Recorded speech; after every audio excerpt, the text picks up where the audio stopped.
a teacher, the teacher of teachers. He changed the world for the better and made us better creatures. Oh Allah. Assalamualaikum warahmatullahi wabarakatuh. Bismillahirrahmanirrahim. Alhamdulillahi rabbil alamin. Wal aqibatu lil muttaqin wa la udwana illa 'alal zalimin. Ashhadu an la ilaha illallah wahdahu la syarika lah wa ashhadu anna Muhammadan 'abduhu wa rasuluh. Allahumma salli ala sayyidina Muhammad wa ala alihi wa sahbihi ajma'in. Muslimin dan muslimat, mudah-mudahan dirahmati Allah.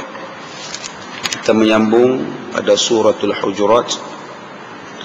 Pada bulan yang lepas kita telah membaca tentang ayat yang ke-9 dan ayat yang ke-10. Perintah Allah Subhanahu wa taala untuk menyatukan di antara orang-orang yang bersaudara. Firman Allah di dalam ayat ke-9, A'udzubillahi minasyaitonir rajim. Wa in ta'ifatani minal mu'minina qatatalu fa aslihu bainahuma. Dan jika dua puak daripada orang-orang yang beriman itu berperang, maka damaikanlah di antara keduanya. Fa in bagat ihdahuma 'alal ukhra, jika salah satunya berlaku zalim terhadap yang lain, faqatilul lati tabghi hatta tafi'a ila amrillah, maka lawanlah puak yang zalim itu sehingga ia kembali mematuhi perintah Allah. Fa in fa'at fa aslihu bainahuma bil 'adli wa aqsitu, jika ia kembali patuh maka damaikanlah di antara keduanya dengan adil menurut hukum Allah, serta berlaku adillah kamu dalam semua perkara. Innallaha yuhibbul muqsitin, sesungguhnya Allah mengasihi orang-orang yang berlaku adil. Innamal mu'minuna ikhwah, sebenarnya orang-orang yang beriman itu adalah bersaudara. Fa aslihu baina akhawaykum, maka damaikanlah di antara dua saudara kamu yang bertelingkah. Wattaqullah, bertakwalah kepada Allah. La'allakum turhamun, mudah-mudahan kamu diberikan rahmat oleh Allah Subhanahu wa taala. Baik, kita masuk ayat yang ke-11 surah Al-Hujurat. A'udzu billahi minasyaitonir rajim. Ya ayyuhalladzina amanu la yaskharu qaumun min qaum عسى أن يكونوا خيرا منهم ولا نساء من نساء عسى أن يكن خيرا منهن ولا تلمزوا أنفسكم ولا تنابزوا بالألقاب بئس الاسم الفسوق بعد الإيمان ومن لم يتب فأولئك هم الظالمون يا أيها الذين آمنوا اجتنبوا كثيرا من الظن إن بعض الظن إثم ولا تجسسوا ولا يغتب بعضكم بعضا أيحب أحدكم أن يأكل لحم أخيه ميتا فكرهتموه واتقوا الله إن الله تواب رحيم. Baik, ayat ke-11 Allah berfirman, ya ayyuhalladzina amanu la yaskhar qaumun min qaumin, wahai orang-orang yang beriman, janganlah sesuatu puak daripada kaum lelaki mencemooh dan merendah-rendahkan puak lelaki yang lain. asa an yakunu khairan minhum, harus puak yang dicemuh itu lebih baik daripada mereka. Silap-silap hari bulan kata Allah, orang yang kita cemuh itu lebih baik daripada kita. Wala nisa'um min nisa'in, dan janganlah pula sesuatu puak daripada kaum perempuan mencemuh dan merendah-rendahkan puak yang lain. Asa an yakunna khairan minhun, mungkin puak yang dicemuh itu lebih baik daripada mereka. Wala talmizu anfusakum, dan janganlah setengah kamu menyatakan keaiban setengahnya yang lain. Wala tanabazu bil alqab, dan janganlah pula kamu memanggil antara kamu dengan satu gelaran yang buruk. Bi'salismul fusuqu ba'dal iman, kerana amat buruklah sebutan nama fasik kepada seseorang sesudah ia beriman. Wa man lam yatuba, barang siapa yang tidak bertaubat daripada perbuatan fasiknya, fa ulaika humuz zalimun, maka sesungguhnya dia adalah orang yang zalim. Di sini Allah menggunakan perkataan ya ayyuhalladzina amanu, wahai orang-orang yang beriman, menunjukkan bahawa dianya adalah perintah daripada Allah Subhanahu wa taala. Bila sebut saja ya ayyuhalladzina amanu, wahai orang-orang beriman, itu maknanya perintah. Selepas amanu pula Allah guna perkataan la. La tu menunjukkan tidak. Setiap kali perkataan la tu membawa maksud jangan. Setiap kali perkataan la membawa maksud perkataan itu haram. Jadi dua di sini. Yang pertama perintah Allah, ya ayyuhalladzina amanu, wahai orang-orang yang beriman. Itu nombor satu.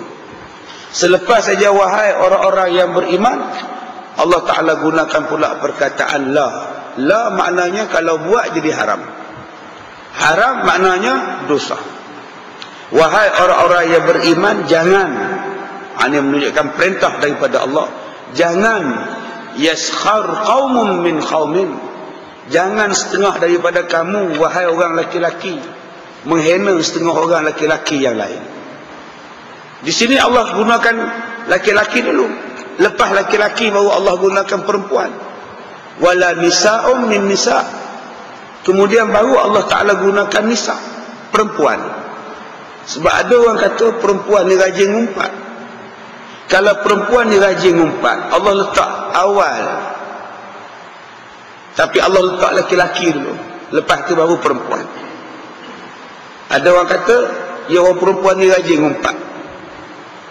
Dalam Quran sebut laki-laki dulu.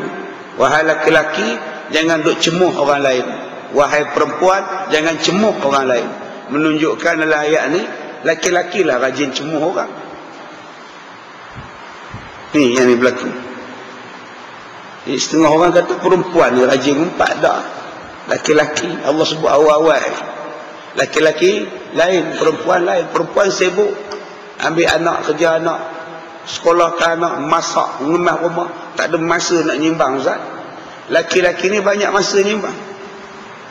Yang makan banyak di kedai kopi laki-laki, yang lepak lama-lama di restoran nasi kandar tu laki-laki, yang rajin dengan ceramah pun laki-laki, yang rajin duk lepak di masjid lepas sembahyang pun laki-laki, yang rajin duk menyembang buah pokok pun laki-laki, yang duduk atas motor 4-5 orang malam-malam duk lepak lagi pun laki-laki. Di sini Allah Ta'ala sebut, kamu nak lepak pun lepaklah, kamu nak makan pun makanlah, kamu nak minum pun minumlah. Cuma la yaskhar qaumun min qaumin, jangan kamu mencemuh orang lain. Sebab kata Allah, asa ayyakunu khairan minhum, mungkin orang yang kamu cemuh lebih baik daripada kamu. Kita dok kata dia tak betul, dia tu tak betul, kadang-kadang dia lebih baik daripada kamu. Sopalah yang saya selalu sebut, kita mencemuh banduan. Sebab dia membunuh orang. Sebab dia masuk penjara. Kita cemuh dia. Kita cemuh dia sebab kita tak masuk penjara. Tetapi perbuatan kita memfitnah. Dosanya lebih buruk daripada membunuh. Dia masuk penjara kerana membunuh. Kita tak masuk penjara. Padahal dosa kita lagi teruk daripada dia. Apa dosa kita? Membunuh dengan sebab fitnah. Wal fitnatu asyaddu minal qatl. Fitnah itu lebih teruk daripada membunuh. Tapi kita tak cela diri kita. Kita cela dia. Dia itu pembunuh. Tapi kita pun fitnah. Sama aja. Kita marah dia sebab dia rogol anak dia. Bukan sekali. 3 kali dia rogol anak perempuan dia. Kita marah.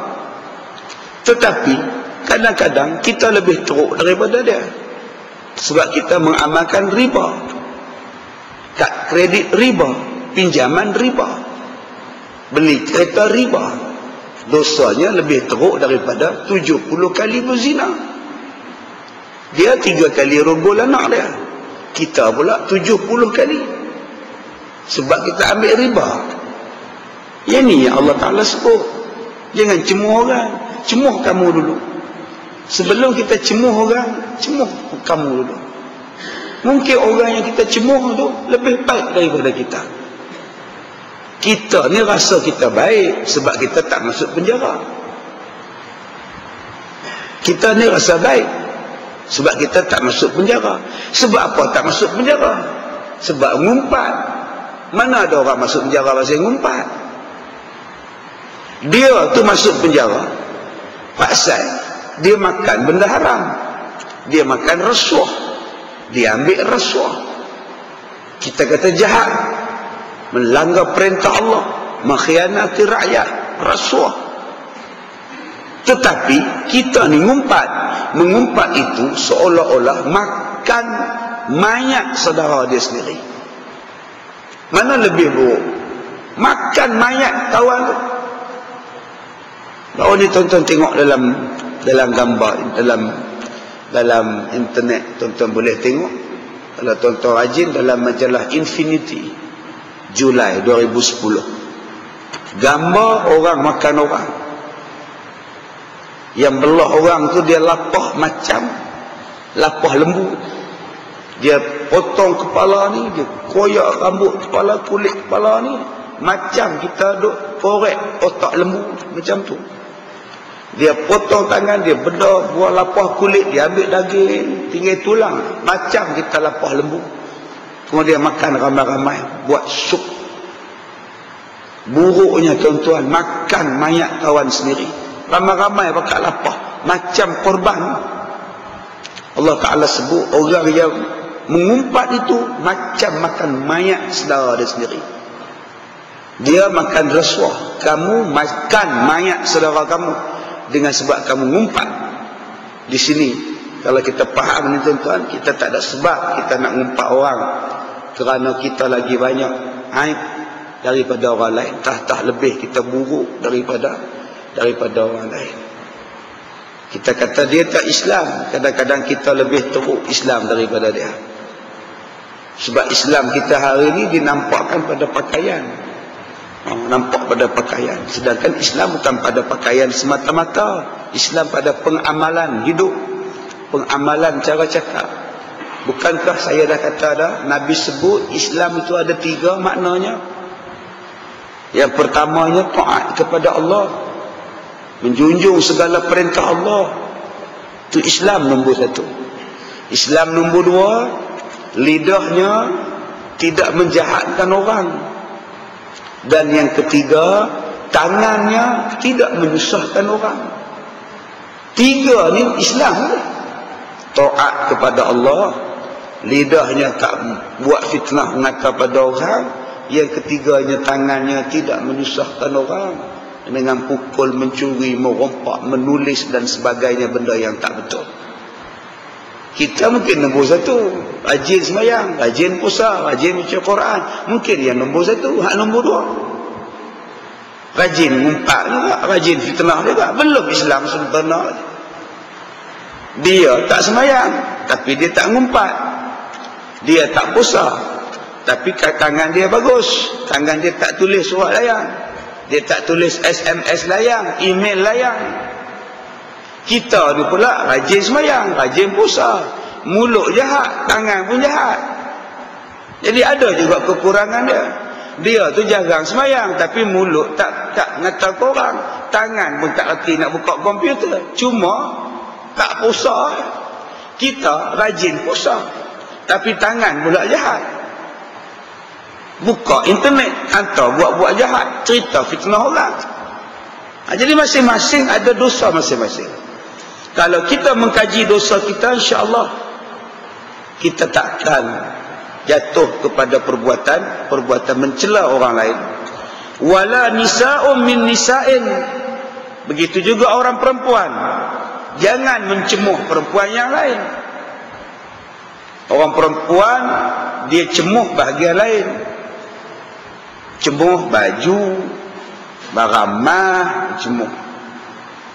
Dia cemuhnya menantu, anak, ada cemuh macam itu. Laki-laki dia cemuh lain, perempuan dia cemuh lain. Pergi kenuri, cemuh lain. Dia tengok lamin, dia cemuh yang tu pula. Dia tengok menantu kawan tu, tapi menantu dia tu hitam. Menantu kat PA tu lawa, putih lah. Dia duduk cemuh yang tu pula. Dia tak cemuh macam kita ni. Yang laki-laki ni cemuh lain. Dia banyak cemuh bab politik. Yang laki-laki ni cemuh tak habis-habis bab politik. Orang lain jahat semua, dia baik betul semua. Yang perempuan pula politik ni kurang ambil berat, dia cemuh bahagian lain pula. Anak dia tu rajin pergi tuition, tapi bodoh lagu tu. Dia duduk cemuh anak orang tu, dia cemuh kawan tu pula. Dia tu jenis tak campur dengan orang, duk cemuh saja-saja. Memanglah dia tak campur dengan orang, dia jarang datang masjid, sebab dia jaga mak dia sakit. Kamu pergi ke masjid, belajar di masjid, dapat pahala. Kak Leha tak pergi ke masjid sebab bela mak Kak Leha. Kak Leha dapat pahala bela mak. Dua-dua pahala. Kamu pahala belajar di masjid, dia pahala bela mak, kan bagus. Tapi kita nak celah. Kak Leha tu orang ajak pergi mana pun tak mau. Ajak ceramah Isra Mi'raj tak sampai. Ajak pergi kuliah duha tak sampai. Duduk rumah dia. Memang dia duduk rumah dia. Mak dia janyuk. Kalau dia pergi mengaji, mak dia lari, siapa nak kerja mak dia? Ada satu perempuan tengah-tengah mengaji, anak telefon, mak tok lari, ustaz minta maaf tak ada hai. Besok datang balik, kenapa semalam kelang kabut aja? Mak saya lari ustaz. Ya Allah, mak kenapa dengan mak? Mak saya dah tak ingat. Petang baru jumpa ustaz, dia terjun di sungai ustaz. Sekarang ada kat mana? Ada kat rumah lah ustaz. Siapa jaga dia? Cucu. Kalau gitu pergi baliklah jaga mak. Cucu tu sekolah rendah. Kalau mak tok dia lari, dia boleh tarik buat apa? Dia boleh buat apa kalau tok dia lari? Orang nyanyuk. Kak jaga hajah, jaga mak hajah. Besar macam pahala mengaji lah. Pergilah balik. Sebab tu kita tak boleh celah. Dia tu tak nak main mengaji, tak nak main masyarakat pun, tak nak campur masyarakat. Memang dia jaga suami dia dua-dua belah kaki kudung, aksiden. Dah lah aksiden kudung kaki, cuci buah pinggang pula. Masa bila dia nak campur dengan orang? Dia dapat pahala sebab bela suami sakit.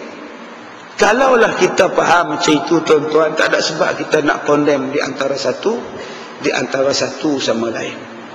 Dia masalah kita hari ini, kalau dia tak masuk belah kita, kita marah.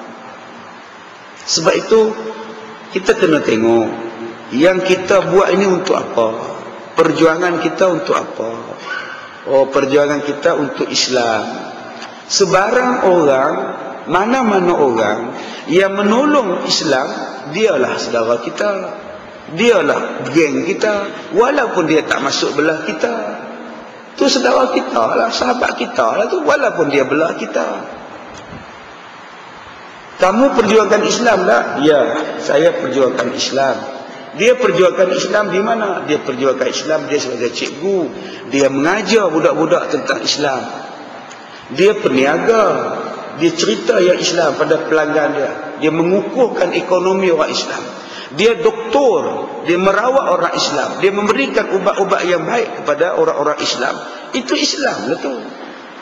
Hari ini kita pula nak kata dia tu Islam hanya dengan sebab dia jadi ahli parti kita. Dia kerja apa? Cikgu. Harap cikgu saja. Dia bukan jadi ahli kita. Dia kerja apa? Dia tu korporat. Tapi tak boleh pakai. Macam tak boleh pakai? Dia tak masuk ahli pun. Tanya kawan ni pula, dia kerja apa? Dia doktor. Tapi tak boleh pakai punya. Pasal apa? Bagi borang pun tak mengisi. Apa pasal dia letakkan parti, syarat masuk parti nak jadi Islam tak? Dia tu ustaz, tapi dia ni tak tahu belah mana. Inilah penyakit perpecahan, tuan-tuan. Penyakit perpecahan kita, itulah syarat dia. Sedangkan kalau kita ikut yang Nabi punya, penyatuan kita hanya dengan senang saja. La ilaha illallah. Itulah penyatuan umat Islam. Tiada Tuhan melainkan Allah. Dia cikgu, dia Islam, oh bagus, alhamdulillah. Mudah-mudahan dia mengajar budak-budak dia tentang Islam. Dia tu siapa? Oh, dia tu korporat, tapi rajin sembahyang, sedekah pun rajin, alhamdulillah. Kan senang. Dia tu doktor. Aku bila pergi merawat dekat dia, bila buat rawatan dekat dia, dia bagus. Bukan setakat dia bagi ubat, dia bagi doa-doa lagi. Bagus. Tu dia tu siapa dia? Ustaz. Dia tu freelance tu. Dia neutral, belah mana pun tak masuk, tapi dia mengajar bagus, terang pasal Islam. Kan bagus semua. Kalimah la ilaha illallah itulah yang menyatukan. Hari ini nak menyatukan masyarakat Islam, macam-macam syarat. Apa lagi syarat nak satu? Bukankah kalimah la ilaha illallah itu penyatuan? Sudahlah. Baiklah di antara kita ada Islam, sudahlah. Oh, syarat macam-macam. Macam-macam syarat. Nanti saya bincang dulu dengan kawan-kawan saya. Kalau kawan-kawan saya kata boleh baik, saya baik. Kawan-kawan tu pula bukan Islam. Pasal apa nak tanya pada bukan Islam? Kita ni Islam lah, yang terbaik lah.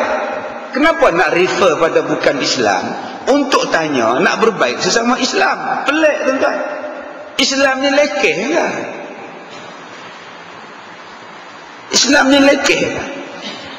Jangan sebut macam itu. Ada orang sebut, siapa-siapa yang boleh cerita buruk pasal Islam, cerita yang tak betul pada Islam, kalau betul tak betul Islam, tak apa, saya pun tolak Islam. Tak boleh cakap macam itu. Jangan bagi syarat macam itu. Mana boleh kita kata, kalau hang boleh cerita buruk pasal Islam, tak betul tentang Islam, hang cerita. Kalau betul, aku keluar pun tak apa. Tak boleh. Niat nak keluar pun tak boleh. Islam tu terbaik. Mana boleh kita buat letak syarat untuk jadi baik sesama umat Islam? Ni kami nak baik ni bukan kata kami lemah lah. Kami bukan lemah lah. Kami baik ni bukan kami lemah saja ya. Kami nak tolong orang Melayu ni. Tak boleh cakap macam itu. Dalam sebarang penyatuan umat Islam tidak ada syarat. Syaratnya apa? La ilaha illallah. Itu syarat dia. Tapi kita hari ni macam-macam syarat kita letakkan untuk nak jadi penyatuan. Kesannya bukan pada kamu. Kesannya pada hamba rakyat, orang-orang di bawahan kamu yang hidup dalam keadaan berpecah sampai mati berpecah. Sampai mati itu dalam keadaan memutuskan silaturahim. Baik, wala tal'asa an yakunna khairan minhum. Mungkin orang perempuan yang kamu hina itu lebih baik daripada kamu. Mungkin lebih baik.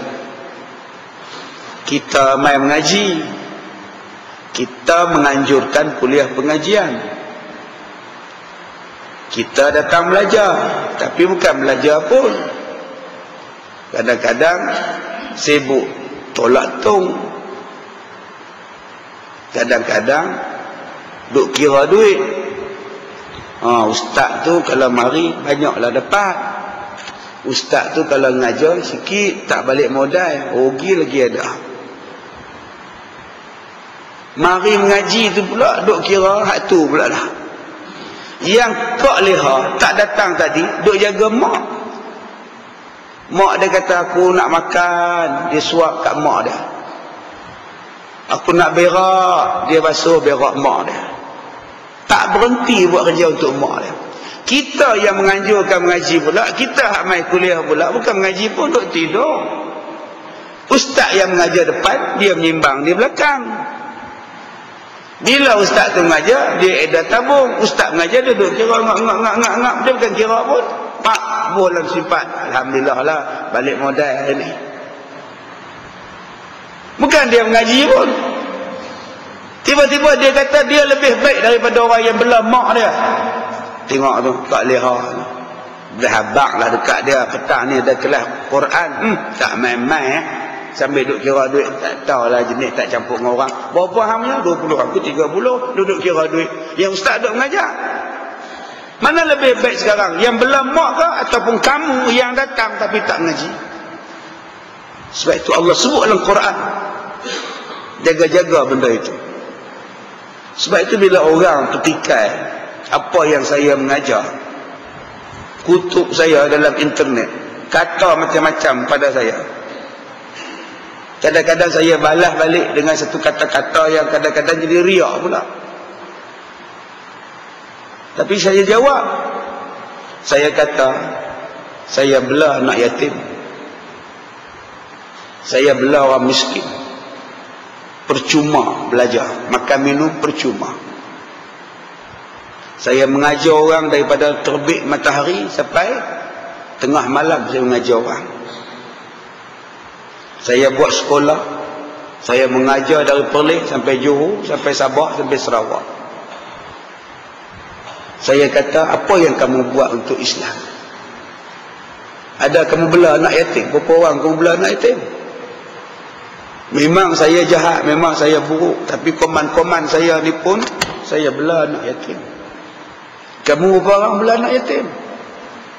Anak yatim, anak saudara kamu pun kamu hantar rumah anak yatim. Dia tu anak saudara kamu. Bapaknya adik kamu.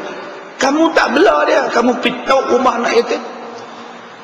Saya kata dah pada tuan-tuan, kalau ikut-ikutkan, tak ada sekolah anak yatim ni. Rumah anak yatim ni kalau ikut-ikut tak ada. Pasal apa tak ada? Pasal anak yatim tadi, insya-Allah ada pak saudaranya, ada mak saudaranya. Kenapa mak saudara, pak saudara tak bela anak saudara mereka? Kenapa tahu di rumah anak yatim? Tuan-tuan pergi ke rumah anak yatim, tanya anak-anak yatim tu, kamu ada maklum tak? Ada. Kenapa maklum kamu tak bela kamu? Tak tahu. Hari itu duduk dengan dia 2 bulan, dia suruh mok lantai, suruh tukar shilling, atap bocor pun dia suruh tampai. Umur kamu berapa? 7 tahun. Oh, hamba lah. Sedangkan dia anak yatim. Jadi jangan hina orang. Mungkin dia lebih baik daripada kamu. Tapi kita sekarang tuan-tuan jadi hina. Sebab apa jadi hina? Sebab tak tahu ustaz tu belah mana. Belah sana pun dia tibai, belah sini pun dia tibai. Belah mana ustaz? Saya bukan tibai, saya nasihat.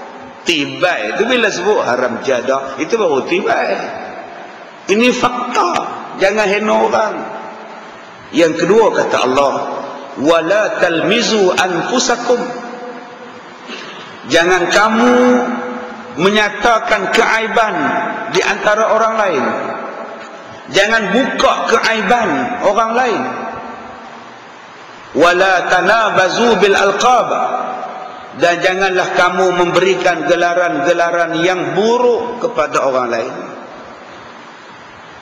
Saya bila baca dalam internet, saya kesian tengok orang kita memberi gelaran yang buruk. Nama dia Nik Abdul Aziz. Kita panggil dia Nik Aziz. Akhirnya jadi NAJIS. Jahat. Saya tak suka baca bila tengok komen-komen ni. Namanya Nik Abdul Aziz. Yang panggil NAJIS pasal apa? N dia bagi besar, A dia bagi kecil. Menghina, haram. Nama dia Najib Tun Razak. Yang pergi kata panggil Najib Al-Tantuya pasal apa? Jangan hina orang. Ni Aziz hang panggil Najis. Najib hang panggil Al-Tantuya. Benda ni haram. Allah sebut. Sebutlah nama dia Ni Abdul Aziz. Sebutlah nama dia Najib Razak. Sudahlah. Jangan sebut benda-benda yang bukan-bukan. Jangan sebut pula Rosmah tu suami Najib. Jangan, tuan-tuan. Sebab tu saya katakan semalam, politik ni menjadikan kita jahat. Mengikut orang menjadikan kita jahat. Sebab tu kita jangan ikut orang, ikut Quran, ikut Nabi. Dalam Quran tak ada kata-kata kotor, dalam perkataan Nabi tak ada kata-kata mencela. Tapi bila kita tidak mengikut Quran dan tidak mengikut Nabi, akhirnya sekarang kita mencela orang. Bila kita semayang, pahala kita berpindah tangan kepada orang yang kita cela. Bi'salismul fusuq ba'dal iman. Kerana memanggil-manggil orang dengan nama yang buruk adalah fasik, sedangkan kamu telah beriman. Jika kamu tidak bertaubat daripada memanggil-manggil dan daripada membuka keaiban orang dan daripada mencemooh orang, kalau kamu tidak bertaubat, wa man lam yatub fa ulaika humuz zalimun, maka sesungguhnya kamu akan jadi orang yang zalim. Saya katakan pada tuan-tuan, kita tuduh orang tanpa bukti itu zalim. Orang yang memerintah bukan dengan jalan yang betul, zalim. Orang yang meletakkan sesuatu bukan pada tempatnya, zalim. Kita yang buat tiga benda ini juga setaraf dengan mereka, nama dia zalim. Jangan hanya nampak zalim dalam bidang pemerintahan. Dia tu zalim, tak betul punya orang. Kita juga zalim, membuka aib orang. Hantar tak semalam, aku tengok dia, bagus punya beratok, tikam nombor ekor, dekat dengan kedai Kak Empang. Arak semayang aja, tapi tikam nombor ekor. Kamu juga zalim, kamu buka aib dia. Apa faedah kamu buka aib dia pada masyarakat? Apa faedah? Ada dia berhenti. Tujuan kamu ialah supaya orang benci pada dia. Bukankah itu fasik? Kalau betul kamu ikhlas, kalau betul kamu nampak dia tikam nombor ekor, masa dia tikam tu kamu nasihat dia. Tuan Haji beli apa ni? Ni kedai nombor Tuan Haji. Haram Tuan Haji. Itu baru ikhlas. Direct cakap. Ini tidak. Oh, teropong pula. Oh, tikam nombor. Oh, jaga aku balik aku habak ke orang. Itu nama dia fasik. Dia fasik tikam nombor, kita fasik buka aib dia. Lepas ni kalau nampak aib, direct cakap. Cuma jangan maki dia lah. Tak guna punya Tuan Haji, harap lebay kepala, jangan macam itu. Tikam elok-elok nombor dia, tikam hati dia pula. Tuan Haji tikam nombor ni kena ke Tuan Haji? Judi ni dosa besar Tuan Haji, walaupun ada lesen haram. Cakap.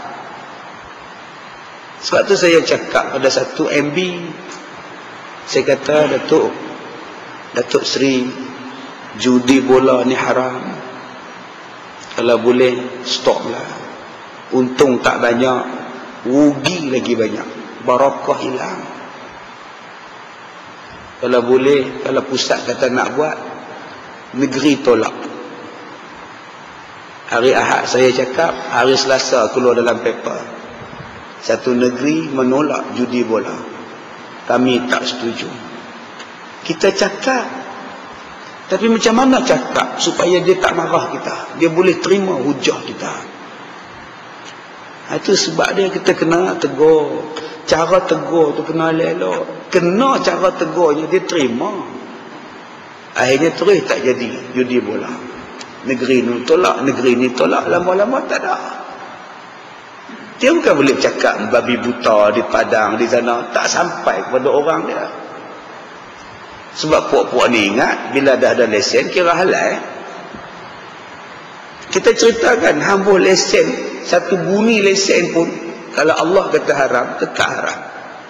Tapi cara nak cakap tu mesti ada. Tapi kita tidak, ya. Kita bila nak sebut benda yang haram, kita sebut dalam keadaan tak menarik perhatian orang, lama-lama orang benci pada agama. Orang kata jahat. Macam semalam saya duduk satu hotel.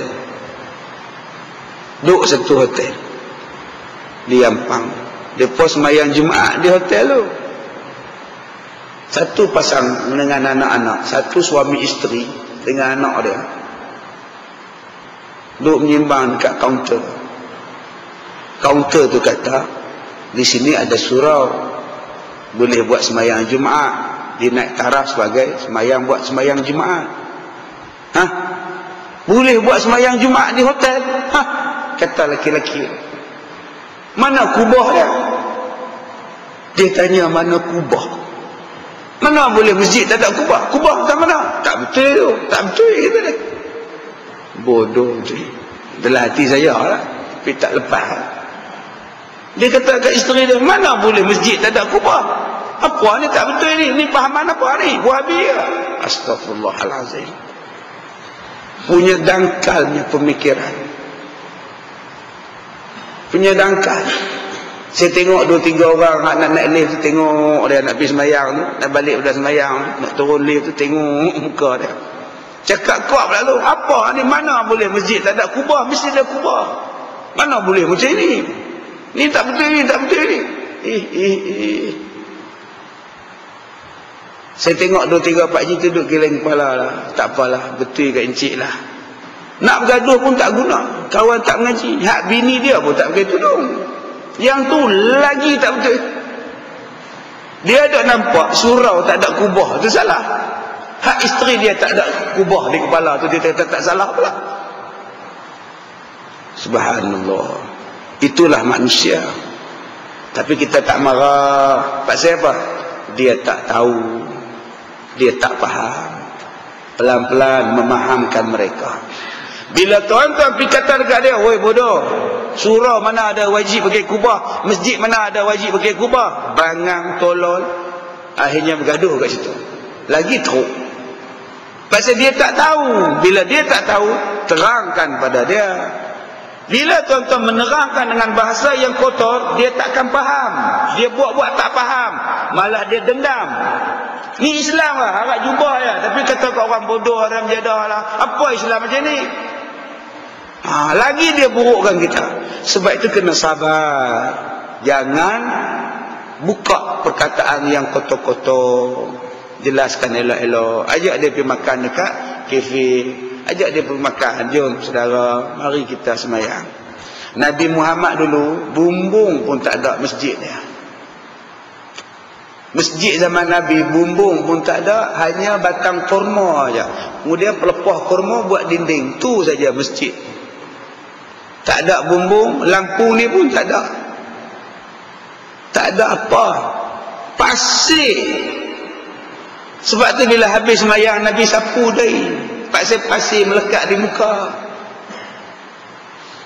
Kita sekarang kalau buat tiang 4 batang, kurma pula lapik buat dinding, kapet tak ada pasir, masjid agak-agak orang kata apa? Ni bukan masjid, ni kandang kuda. Zaman Nabi masjid macam itu mana ada kubah. Tuan-tuan ni masjid, tuan-tuan ni cantik. Saya tengok mihrab ni pun lawa. Ni tak siap sepenuh lagi. Cantik tuan-tuan masjid kita ni, bersih satu, cantik satu, tersusun satu. Alhamdulillah.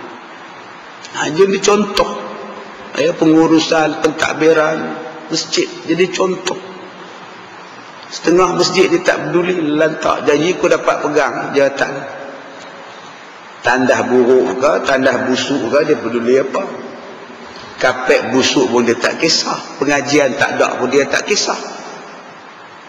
Tok imam baca khutbah teruk pun dia tak peduli, tik cicak banyak pada orang pun dia tak peduli. Ini yang kita tak mahu.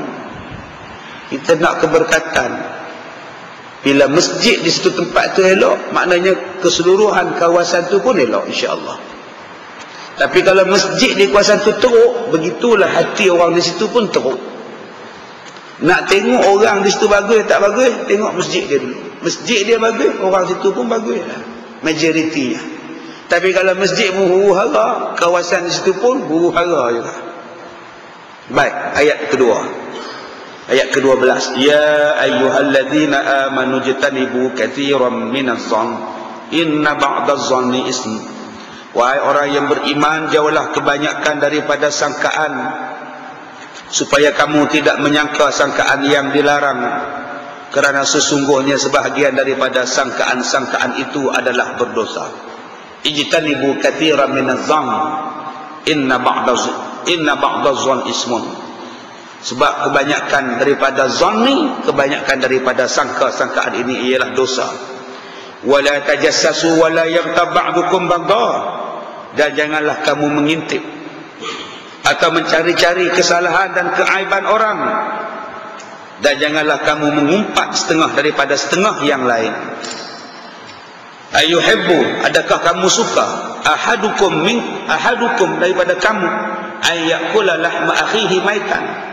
Adakah kamu suka memakan daging saudaranya yang telah mati? Fakarihtumu, sudah pasti kamu tidak suka. Kalau demikian, hendaklah kamu berhenti daripada mengumpat. Wattaqullah, innallaha tawwabur rahim. Bertakwalah kepada Allah, sesungguhnya Allah penerima taubat lagi maha mengasihani. Perintah Allah yang kedua. Di sini Allah Ta'ala tak sebutlah, Allah Ta'ala tak sebut kutiba. Dalam Quran, ya ayyuhalladzina amanu la, wahai orang yang beriman, la yaskhar qaumun, la yaskhar qaumun.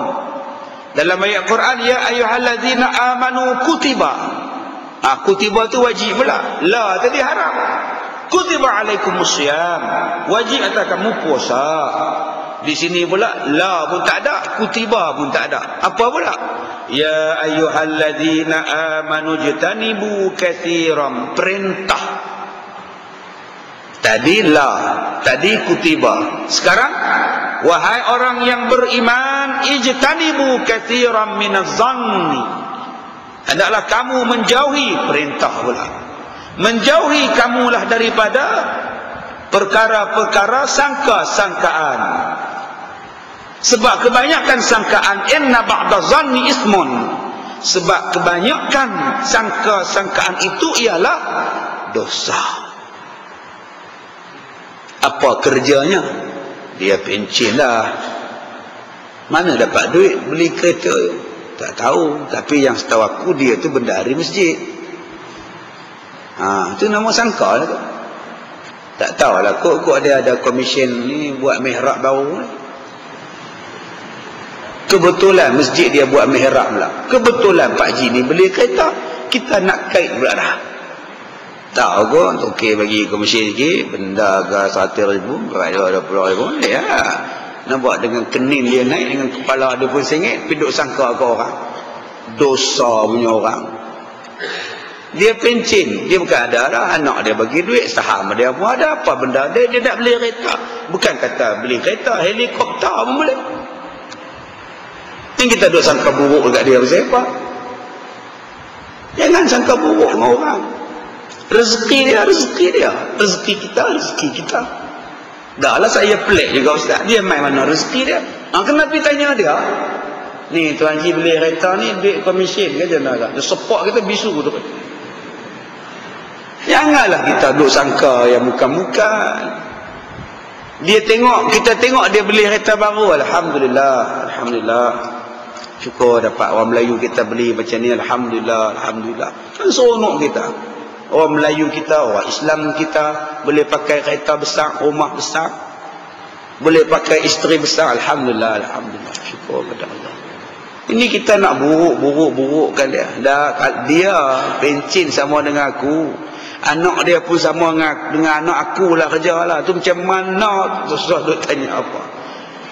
Kita cari rezeki dengan tenaga. Mereka cari rezeki dengan duit. Kita cari duit dengan tenaga lain. Mereka cari duit dengan duit. Orang cari duit dengan duit lagi cepat kaya daripada orang cari duit dengan tenaga. Orang yang cari duit dengan duit lagi cepat bankrupt daripada orang yang cari duit dengan tenaga. Mereka cari duit dengan duit. Saham sana, saham sini, dapat duit jalan. Sekali kena tipu, sekali daham rudung dah menang. Sekarang duk cakap seorang-seorang 1 juta, 2 juta, 3 juta, duk pening kepala lah. Jadi sebab tu tuan-tuan, manusia sekarang mencari duit dengan duit lain, mencari duit dengan tenaga kita. Pukul 8 sampai pukul 6, itulah kita. Nak tunggu bila naik gaji, wallahu a'lam lah. Itulah kita, tenaga kita. Selagi hidup, kerja. Itulah labi. Tapi mereka tak kerja. Tapi duit sampai main golf, duduk di masjid baca Quran. Tapi duit duk masuk, saya telefon bunyi. Okey jual. Okey jual. Dah. Bismillahirrahmanirrahim. Ada duit. Yang kita ni duk misi rumput tak kaya-kaya.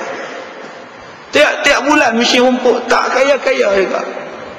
Pasal apa? Pasal kita cari duit dengan tenaga. Tu beza tu. Jadi kita jangan buruk sangka pada orang. Tengok isteri dia lawa, suami dia hodoh. Beauty and the Beast. Tak dapat macam mana tu mesti guna-guna macam tu. Minyak dagu ke, senyonyong ke. Tidak, kalau hang fikir lah. Rupa macam tu boleh dapat lah. Ni, buruk sangka lagi. Dia tak tahu rupa dia memang tak segak. Tapi hatinya segak. Hati tu putih bersih. Allah pilih dia putih bersih. Orang tu tak tengok lawa, orang tengok hati. Kita dulu kata Mike Tyson jahat. Apa Mike Tyson ni rogol orang lah, gigit telinga putih lah. Jahat Mike Tyson ni. Sekarang dia pergi Mekah, sembahyang depan Kaabah, menangis depan Kaabah. Kita aku tu Mike Tyson, Kaabah tak nak pergi tengok lagi. Bukan kata haji, umrah pun tak sampai lagi. Jahat-jahat Mike Tyson tu, dia taubat, dia pergi menangis. Dulu dia tumbuk orang sampai menangis. Dulu dia tumbuk orang sampai orang tu menangis. Lah dia menangis depan Kaabah. Kaabah menundukkan dia. Dulu dia menundukkan orang. Tak TKO tu yang dia ada. Tak KO TKO. Sekarang dia KO dan TKO depan Tuhan. Saya banyak dosa, saya banyak salah semayang. Mike Tyson. Jadi sebab tu kita jangan ngumpat orang. Sebab orang boleh berubah. Jangan kita kata pada orang. Sebab manusia ni benda boleh berubah. Kita pun boleh berubah. Saya sebagai ustaz ngata ke orang. Tak saya berubah. Serban cabut, jubah cabut.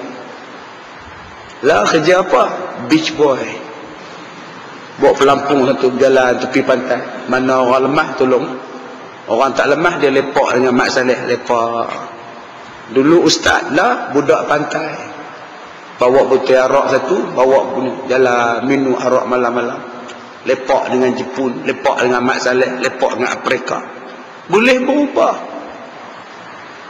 Sebab itu cari jalan macam mana nak kekalkan hidayah. Cari jalan. Semalam saya turun pada hotel, ada 2 Mak Saleh. Saya pakai serban, pakai kain plekat. Masuk-masuk. Saya tengok mereka, mereka tengok saya. Saya tengok mereka macam itulah. Mereka pula tengok saya macam itu. Apa khabar? Baik. Alhamdulillah, saya sebut. Terima kasih. Syukran. Saya sebut afwan. Dia pening kepala. Terima kasih, sama-sama kita tukar. Apa khabar? Alhamdulillah. Sebab dia belajar, apa khabar? Baik. Kita jawab, Alhamdulillah. Menang lah. Dakwah. Lepas ni mungkin dia belajar lah. Dakwah. Apa khabar? Oh, fine, thank you. Dia pun faham lah tu. Cerita hak Islam pada dia. Tengok dakwah. Itu dengan Mak Saleh. Cara kesalehan dia lah. Dengan orang yang buat jahat, dengan orang yang buat tak betul, macam mana nak dakwah dia? Allah pesan, wala tajassasu. Jangan kamu mengintip. Wala yaghtab ba'dukum ba'da. Jangan kamu ngumpat. Dua benda ni jangan buat. Mencari kesalahan orang, dan yang keduanya ialah mengumpat. Kalau dua benda ini tuan-tuan buat dalam bidang pendakwahan, tuan-tuan buat dalam kehidupan tuan-tuan, takkan berjaya kehidupan kita, takkan berjaya dakwah kita. Sebab kata Allah, orang yang mengumpat ini macam makan mayat orang. Kita duk tengok di Jepun, di Korea, di China, orang ambil budak yang baru gugur, janin yang baru gugur, buat sup. Makan sup budak. Budak yang gugur 5-6 bulan tu, mereka tak buang, mereka buat sup masak. Makan sup budak ini, jadi kekuatan seksual laki-laki tu jadi kuat. Pakak berebut. Kita tengok macam mana. Tengok mereka makan tu, Allahu Akbar. Gamuk pergi potong tangan, habis buang tulang. Tulang tu pun lembut, telan sekali. Kita tengok pun nak muntah. Tapi kita mengumpat orang, itulah bandingannya. Itulah bandingannya. Sebab itu bila kita ni kena umpat, tuan-tuan relax, tuan-tuan tenang. Saya ni orang umpat, orang fitnah macam-macam. Relax, tenang. Relax. Kadang-kadang jadi penceramah ni tuan-tuan, mintanya berbulan-bulan. Cuk belum berbulan-bulan. Tak cuk saya 3 bulan. Sekarang bulan 7, bulan 10 cuk. Lagi 2 hari nak sampai forum, lagi 2 hari nak sampai program, batal pula.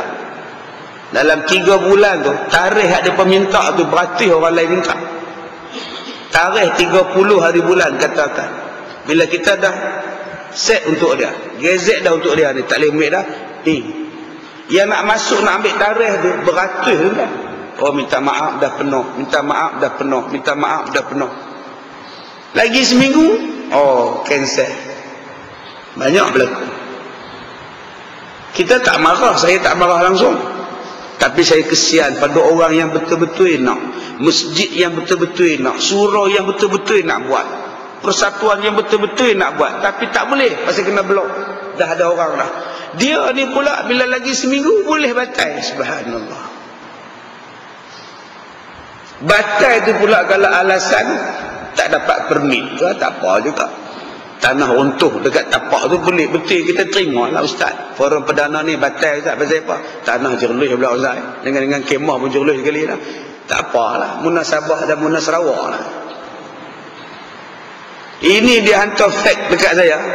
Jemputan sebagai ahli panel Ustaz dibatalkan atas kesilapan teknikal.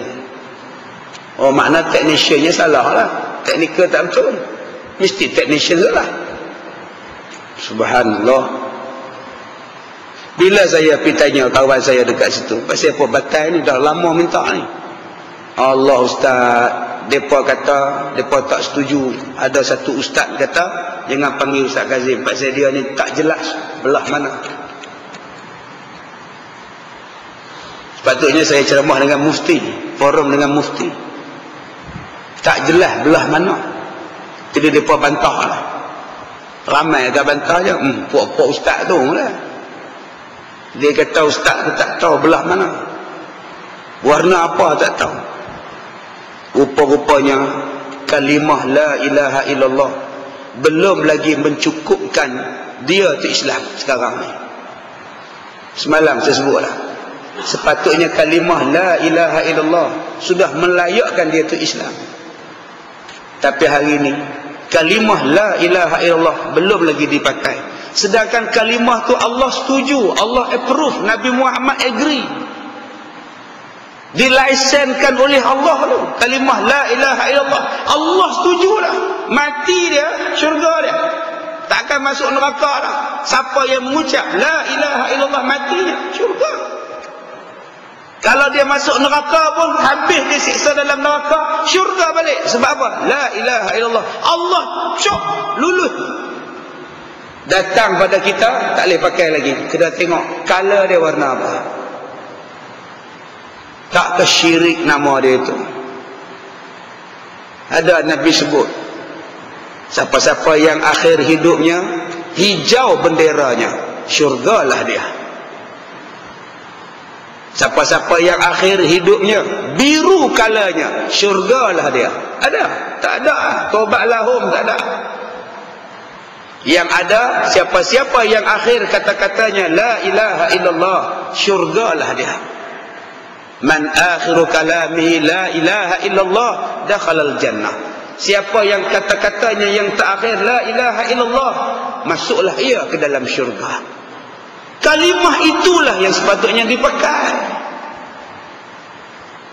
Tapi kalimah itu tak dipakai sekarang. Siapa ahli panel forum tu? Siapa ahli panel forum tu? Ustaz tu seorang, lepas tu ni seorang lah. Dia bukan Islam tu. Siapa boleh panggil forum? Dia bukan Islam. Dia memanglah tak Islam, tapi dia sama bendera dengan kita. Oh, yang tu pula boleh cakap dan memberi faham pada orang Islam. Dia tak pernah sujud pada Allah, dia tak pernah mengucap dua kalimah syahadah, dia tak pernah mengaku Allah tu Tuhan, boleh duduk di atas pentas dan memberi ingat kepada orang yang sujud pada Allah. Betul tak betul? Apa mulia dia? Mulia di mana dia? Dia tak pernah mengaku Allah Tuhan, tak pernah mengaku Nabi Muhammad itu Nabi, tak pernah. Tiba-tiba kamu angkat dia dan seluruh orang yang berkepiah putih dengar cakap dia. Di mana betul dan relevannya benda itu? Kamu tinggalkan saudara kamu yang Islam, kamu angkat orang kafir dan kamu dengar ceramah dia. Subhanallah. Nabi Muhammad tak pernah dengar ceramah orang kafir, tuan-tuan. Al-Islamu ya'lu wa la yu'la alaih. Kafir kamu turun, aku duduk di atas pasal kamu tu kafir. Tapi hari ini kita turunkan orang Islam, naikkan orang kafir, dia adalah baik. Sebab warna sama. Tapi kalimah la ilaha illallah tak sama. Itu bukan persoalannya Ustaz. Yang pentingnya perjuangan kita sama Ustaz. Subhanallah, Masya Allah. Walaupun perjuangan tak sama, tapi la ilaha illallah sama, itulah saudara. Walaupun perjuangan tak sama, tapi la ilaha illallah tu ada, itulah talinya. Wa'tasimu bihablillah, itulah talinya. Tapi manusia tidak, dia tak ambil ayat macam ni.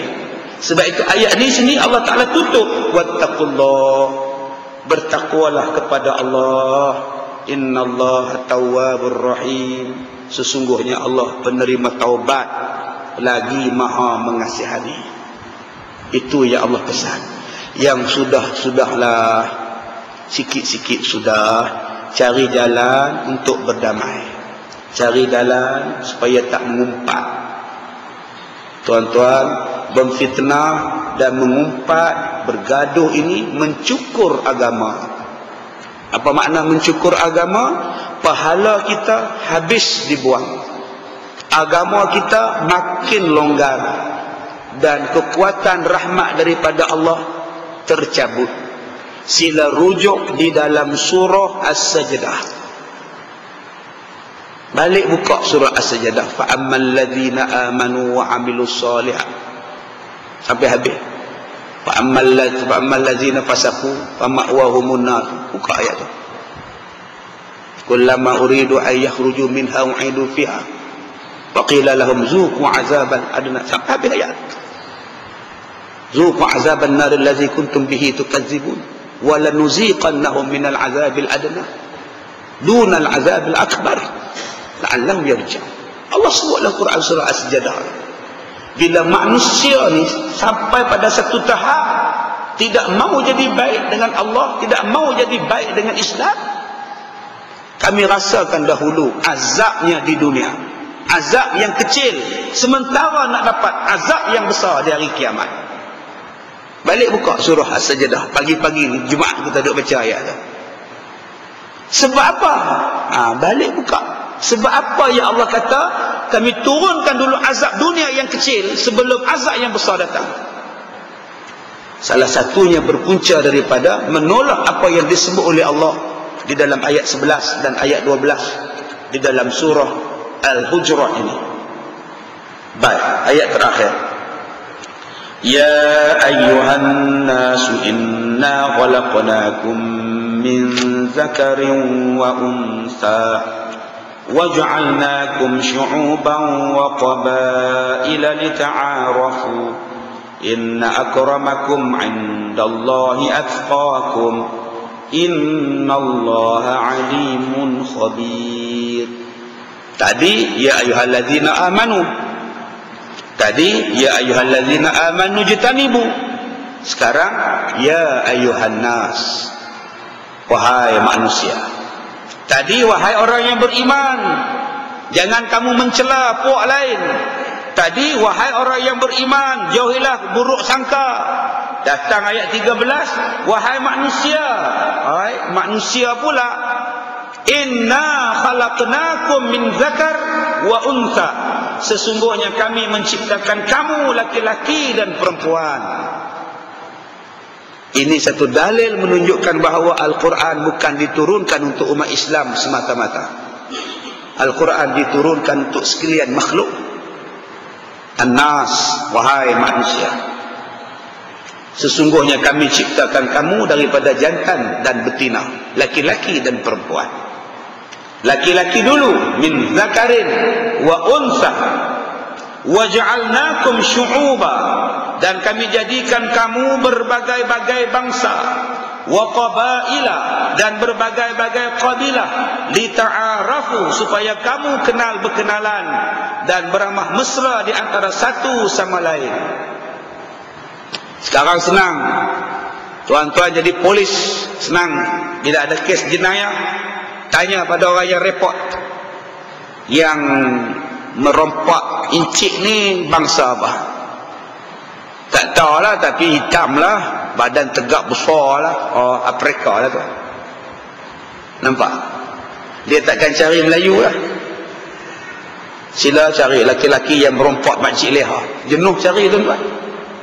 Tapi kalau makcik leha kata dia tu nampak gayanya macam orang Jepun, dia cari Jepun je lah. Sebab itu Allah gunakan kita ni berbagai-bagai bangsa. Senang tuan-tuan, senang. Dengan adab, dengan budaya, dengan perangai kita boleh kenal dia tu bangsa apa. Bangsa yang paling baik bangsa Melayu pula. Melayu paling baik sekali dalam dunia, mana boleh lawan Melayu. Melayu ni tuan-tuan ada tanah bagi ke orang, punya baik. Ada kuasa pun sedekah ke orang, punya baik.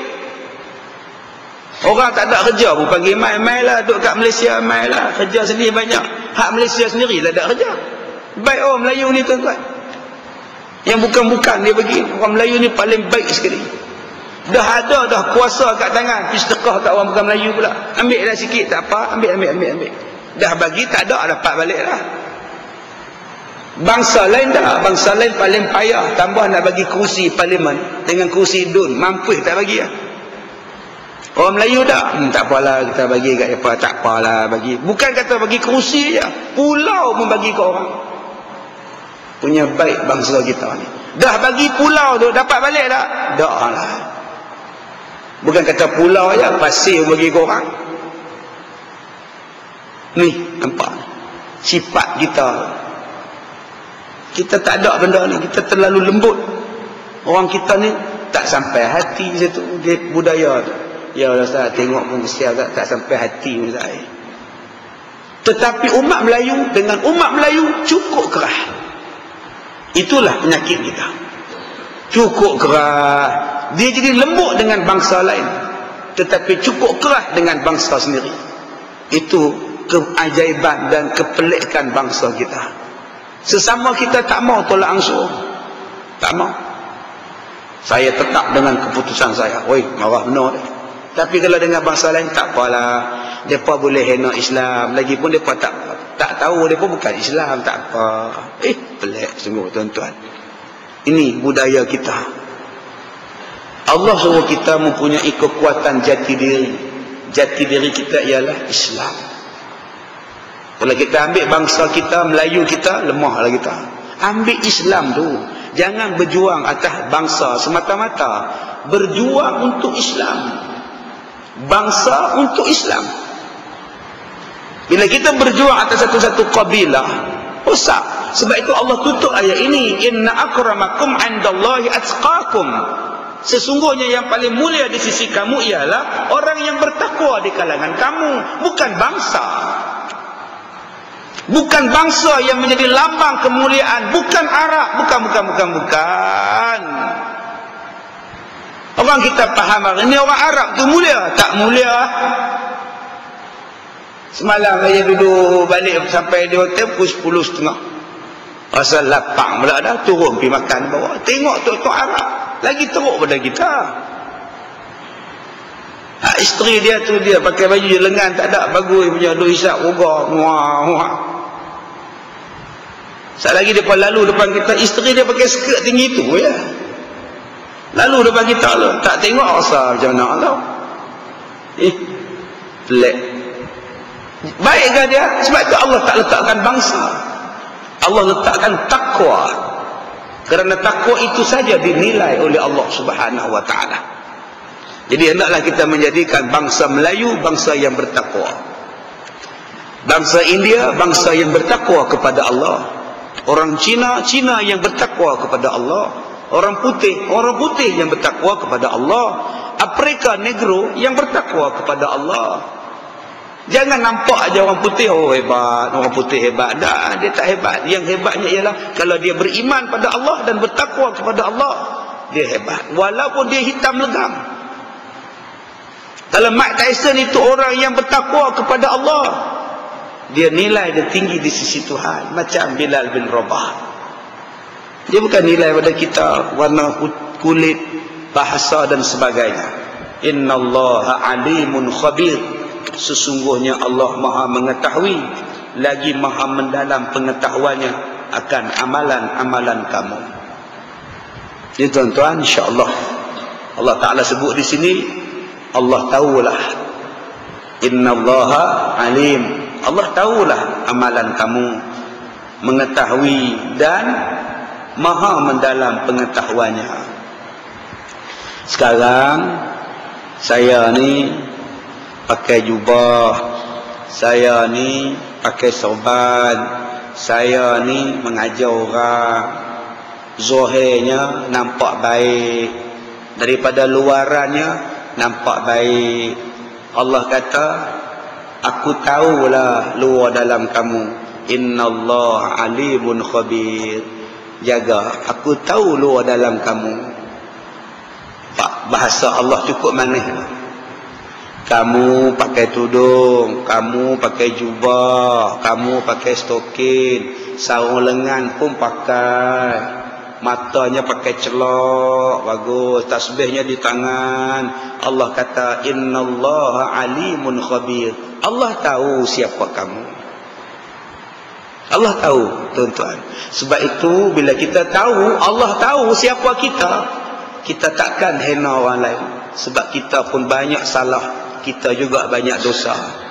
Sebab tu Allah tutup macam ini.